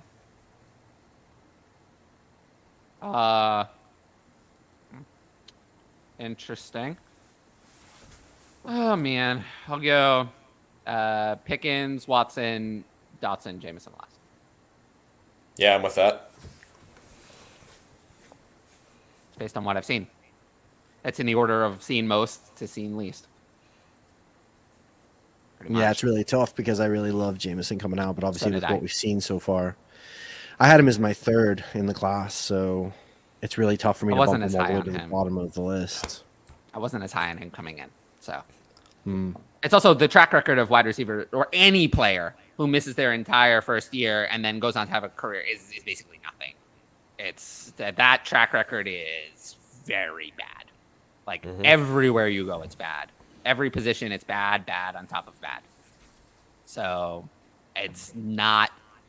Maybe it'll work. He seemed to be angry with the coaching staff at not using him at the end of the year. I still like him. He could be a buy, depending. I've noticed in leagues of just like your everyday person, he's a buy because he did nothing. So people are like totally Yeah. out on him. in your average dynasty in your more expert leagues with more experienced dynasty managers, he's a total sell for me because they're just leaving his price the same, which is not what I would do. So that's he's one who varies widely. Pickens and Watson seem to have very similar prices across leagues. Jahan Dotson is more hit or miss. Where do you have him? I'm just curious in your actual like wide receiver. What? I have Pickens at 18, Watson at 22, Dotson at 25, and Jameson at 27. Interesting. All right, I will take us through the rest and then wrap up the show. Let's see. 105, 104, 105, 108 in Fields. Oh, I'll take Fields. That's not enough. Even in even in this class, it's. I mean, it's a lot to pay, but this class is not looking as good as I thought it was going to be. And you're not going to get a quarterback that I want with any of those picks. So, and especially when you're trading for like one of these top tier quarterbacks in Superflex, you're usually looking at a first this year and a first next year and a first a year after that. Like you're usually looking at 3 firsts or something like that in separate years. So to be able to kind of just put it all into one, you're not, like you said, you don't think the class is kind of shaped out as it was looking to shape out. I think it's a good gamble in terms of you're not setting your team back next year and beyond, losing all your firsts and putting yourself in a tough fine position offer, if it doesn't pan out. I'm not going to do that. All right, just okay.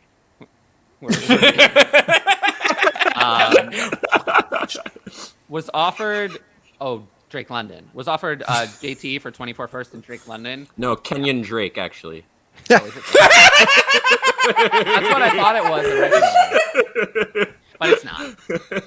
Apparently, he's in a league with Kenyon Drake's mother. She's a better fantasy player than that. God rest her, man. She's fucking great. It's just mildly offensive. That's funny. I'll take the 24 first and Drake London. Yeah. Pretty easily. Mm-hmm. Cheers, guys. Thanks for all you do for the fantasy football community. I appreciate that. Is it worth sending Dalvin and Madison for Najee? Dalvin is on the verge of finished to me, so yes, I'll take. I would definitely do that. Yeah, Najee, I would love to do that actually. This one's not close. Oh, I would love to. Yeah, I agree with you. I beautiful. would love to do this. This is actually the kind of thing I would explore. If I'm going to buy Najee, I want to send old Dalvin to do it, not picks. So this is actually a great move. So with this we covered. That's about the wide receivers. I mean, you're going to have to make a decision here, Nicholas. I mean, the value's there, but if your team is as bad as you say, then maybe I wouldn't do it. That's why, I was saying, if you have the 110, the 202, if you can somehow finagle those, especially since you're not a contender at all, like somehow squeeze out a deal without giving up that specific pick, because we were definitely saying it's worth it if you're contending, and that's going to help you push you over the edge or something, like by all means. But if you're bottom 3, like you're saying, it doesn't help to just have a massive difference maker at your tight end position when the rest of your roster can't keep up. So. I will say that I think the Eric Bieniemy situation goes beyond this, and there are some things which we're not going to get into with the interview and other things, but I do think that just based on his resume, he should have a head coaching job. So there's some other reason, either nefarious or otherwise, that he doesn't. And he does have some things in his past that are not ideal. So that could be part of the reason why he doesn't get a head coaching job. But if it's not that, then it's just that, teams are being unfair. But I don't think the reason he's not getting a head coaching job has nothing to do with his resume as an offensive coordinator. He's been an excellent offensive coordinator. And if it were just based on that, he would have a head coaching job. So there is some other reason, whether it's fair, unfair, nefarious, or otherwise. There is another reason. It's not based on his on-field because he's one of those names every year once the Chiefs are out of the playoffs. And he does have some things in his past that are bad, so they're not good. So that could be that is a legitimate reason why he might not be hired. So that's something that isn't brought up enough, but he does, and you can go look that up if you want to learn more about it. Carr and Bieniemy in Baltimore. Oh, that's not happening. That's not happening. Carr is this guy clearly hates Baltimore. He's like, That's He's saying Carr I would don't play know. quarterback and Lamar Carr, would be there yeah, for running. No. Dude, they would like embrace the super flex. I love it. Yeah, for me, I think Carr. Yes! Finally! Carr's still probably going to go to the Jets. I feel Yes! like most likely. Yes. I think But if he there's doesn't go to still the a couple Jets, Tampa Bay, I think under could the be radar. interested. The as well. Saints, I think, is a sneaky I think if one, the honestly. Saints seem to want him to take a pay cut. So my guess is they're not going to be the highest bidder. And if he gets the free agency, I don't think the Saints are going to win the free That's agency fair. bidding. Oh, fuck competition. no. They're not going to win that competition. So And how is the Jets not more enticing? I think it is. But I think Absolutely. via Look at that trade, young squad around him, man. Shit! given that he was still on the Raiders as of that time, the Saints are the only team that contacted the Raiders to be interested in trading for him. So he explored that option. It didn't work out. He didn't want to do that. So now he's demanding his release, which he's going to get, and he can sign with any team. It's almost certainly not going to be the Saints. But I don't blame him for exploring that option. But I would, Absolutely. the Jets and Tampa Bay would be the two on the top of my list because they're the ones that have weapons, Yes. and they're solid rosters who just need a quarterback and have some other holes, but are not bad teams. So those would be the ones that I would look at for sure. Frank Reich loves an older quarterback. It could be interesting in Carolina. I think Carolina Panthers are is definitely a little another. bit farther away, though. Mm-hmm. Honestly, I think the Jets with any competent quarterback were a playoff. I mean, Jets with Jimmy Garoppolo were a playoff team. If they had 17 games with Jimmy Garoppolo, they would have made playoffs. If they had 17 games, with Derek Carr, games they of certainly- Joe Flacco. I don't know about that. 17 games of Derek Carr Elite. would have. They just need to trade for Sam Darnold. That's what they need. No. But yeah, Derek Do Carr, not recommend. I mean, Derek Carr is probably going to be released today. Like it's either going to be today or tomorrow. He's going to be released, and then we'll have. Good for him. Yeah, he gets to jump up on free agency, which is good for him. Yeah, Which man. is great. He And gets for to us set too, just the to market, know and he where gets that to sign value first lies. before. I can't Absolutely. believe how dirty they done him, man. Well, Yeah, Matt that's Ryan, a it's going to work shit out way. well for him. Oh yeah, it's great for him. So But I mean, it's just not- like it's so just it's such actually a not so bad. trashy, weird way of doing things. They didn't do it well, so it might Yeah. hurt them down the line, but it's not going to hurt him. He's going to be Oh, free no. agent a month I early. feel He'll be like fine. what That's not he's gonna hurt him doing at all. now is also kind of getting back at him to some extent. No, it's too, not. It's the because right of thing it. to do. He's actually he's not getting back at them. He's doing something selfish, which is fine. I Yeah. approve of it. It's in his better interest, but it's also in the team's not better interest what he's doing, The which team is that like he it won't be makes playing sense for anymore, so of It, course. it Yeah. makes sense. Why would absolutely. he do But I anything do to help think Why a would you team that help just this screwed team? him? You know? I mean, Matt Ryan Yeah. did. So, Mhm. he helped. Yeah. But anyway, ETN's actually one of the few examples of a player who sat out the year and then was actually due to injury and then was good. Most of the time it's players who come in and out, like Mike Williams eventually was okay, but it took forever to get the career on track. Corey Davis missed a lot of time. That career kind of never really got started. N'Keal Harry missed a significant amount of time. That career kind of never got started. John Ross What do missed you mean? He's a significant- great run blocker. Yeah. But most of this and all Kevin White missed the whole year. The career just kind of never got started. Especially the wide receiver position. These players who miss significant time in the rookie year really don't have a good track record.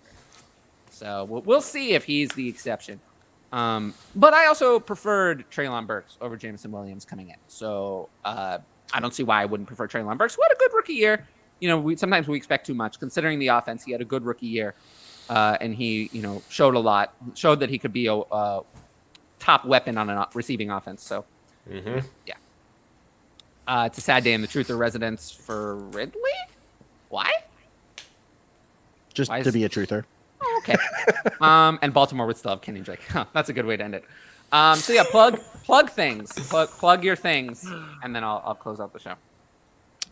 Yeah, you can catch up with my podcast Dynasty Debates anywhere you listen to podcasts, and writing ranking over at Dynasty Nerds.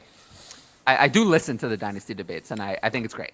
Actually, thank I've been you. listening for over a year. Oh, Every thank you very episode. much. You're the one. You are the one. I know from your numbers that I'm not the only one. No, I appreciate it, buddy. Thank you, man. I appreciate that. You go. No, we know where Conan is. I'm here.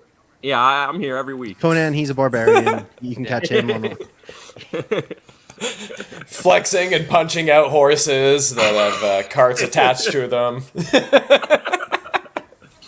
But anyways, before I start plugging my shit, I just want to thank all of y'all for having me on today. This has been my first actual football guest spot in months and months. Like I said, I've been kind of paring that back a little bit, so this was very refreshing. It was nice to be able to flex a little bit and talk about one of my favorite positions in football, fantasy football, both footballs. But yeah, you can find me on Twitter at SmokeyHellNFL, right down here. Actually, we read left to right in North America, which I'm guessing is the primary audience of this show. And you can find me on YouTube at youtube.com/@SmokeShowStudios. Yeah, all one word. And it's a lot of music reaction videos these days. We kind of took off with those, but I've got other phases that are just taking off as well. Comics, all comic-based media, the football stuff as well. And phase 4, which will be coming out probably later this year, we'll get into the gaming sphere. So we got big plans. I've also got an audio drama that I'm working on, basically a book, but acted out. All by myself. Reenactment of your 12-year-old experience with Emmett Smith. Yeah, I just gave you all that for free, man. That's yours now. Buy the book. That's amazing. No, this one's more in the fantasy realm, we'll say, based on a video game that I did back in the day. But it's going to be a lot of fun, and I'm starting to get into voice acting a little bit, so I'm going to do literally every voice in this audio drama. It's all going to be me. I'm going to do the music, the writing, the producing, everything. So it's going to be a fucking trip. I love it. Yeah, man. And yeah, if you've been kind enough to watch or listen to whatever the whole show this far, like the show, leave a comment, subscribe to the channel, and hit the notifications bell so you can be notified about all my future content. The shows are every Monday at 2 p.m. Eastern, Tuesday night, 7:30 p.m. Eastern, and then there's the Patreon question show, which comes up from time to time, shorts, and then any live reactions. I'm sure there's going to be news when Derek Carr signs. I'll give you a video on that, and then Aaron Rodgers or anything else. And then if you like what I'm doing here, you can click on this link. It's also in the show description. And I, as I always am amazed, have patreon.com/fantasyadvice. Thanks for the super chat from Oliver on the way out the door. I really appreciate it. First super chat in like 2 weeks, so it always means a lot to me when anyone ever gives me one of those. But yeah, no, thanks everyone for watching, and I'll see you all back on here tomorrow. Peace. Peace.